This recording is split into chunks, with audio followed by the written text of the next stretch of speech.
Okay, I'm gonna try and do this without saying and pausing a whole lot. But basically, if I'm booking Jey Uso versus Jimmy Uso for WrestleMania from this point on, this is how I would do it. It's just my opinion.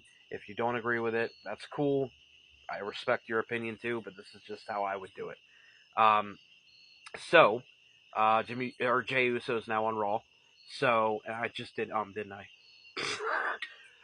Jey Uso is now on Raw. Um,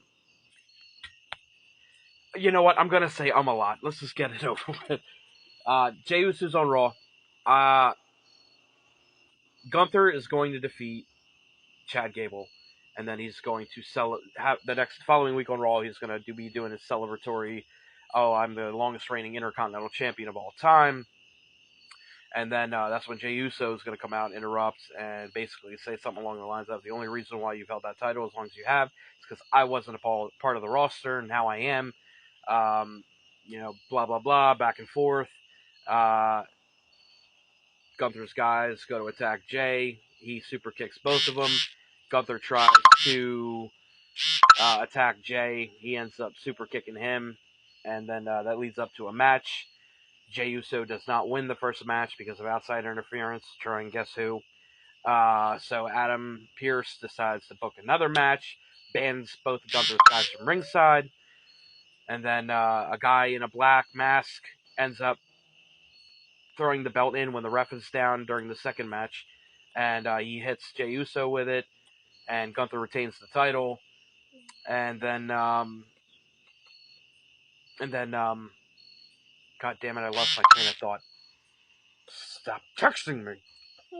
Um, shit. All right. Give me a second. Got my train of thought back. When the ref is down, he hits Jey with the title, and he retains it. Jey Uso is obviously pissed about this and demands he get another rematch in a steel cage. So Adam Pearce gives it to him. This will happen at Survivor Series. And that is where Jey Uso finally beats Gunther to become the new Intercontinental Champion. It's a party. Yay.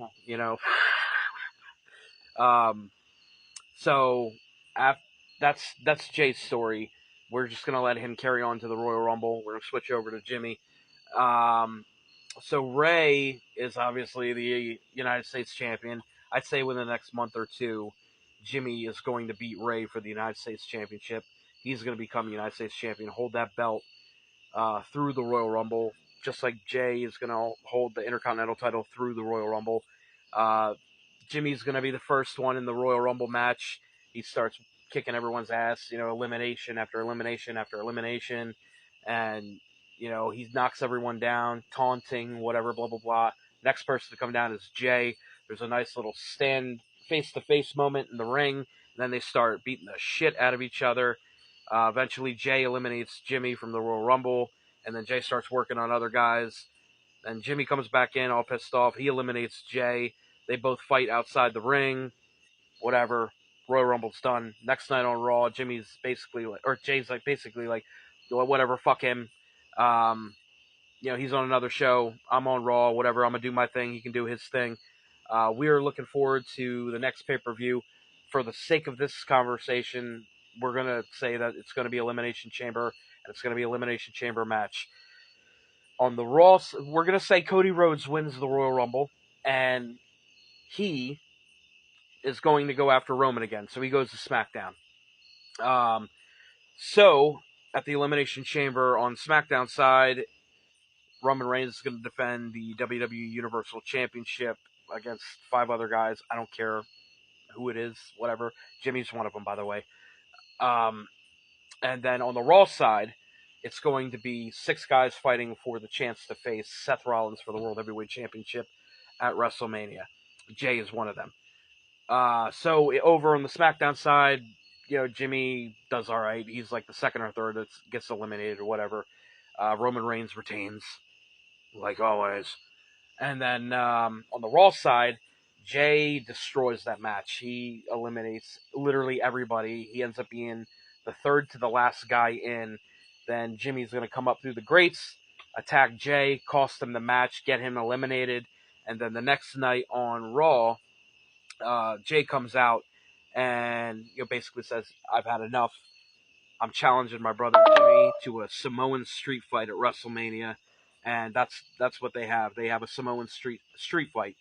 Both are still holding their championships at this point. During the weeks after Jay says that, Jay finds himself over on SmackDown, and it is going to be Jimmy Uso versus LA Knight for the United States Championship. Jay costs Jimmy the title. LA Knight becomes the new champion. Yeah. And then Jimmy, about a week or two later, will cost Jay the Intercontinental Championship in a triple threat match against Gunther and Chad Gable. And Chad Gable ends up winning the Intercontinental Championship, which will lead to a match at WrestleMania between Gunther and Chad Gable in a ladder match for the Intercontinental Championship. And then Jimmy and Jay will go on to have their Samoan street fight, which I think will be fucking awesome. And Cody Rhodes will go on to face Roman Reigns for the undisputed WWE Championship. And Seth Rollins, who cares who he faces? All right, that's about it. And that's how I would book it. What do you guys think? And yeah.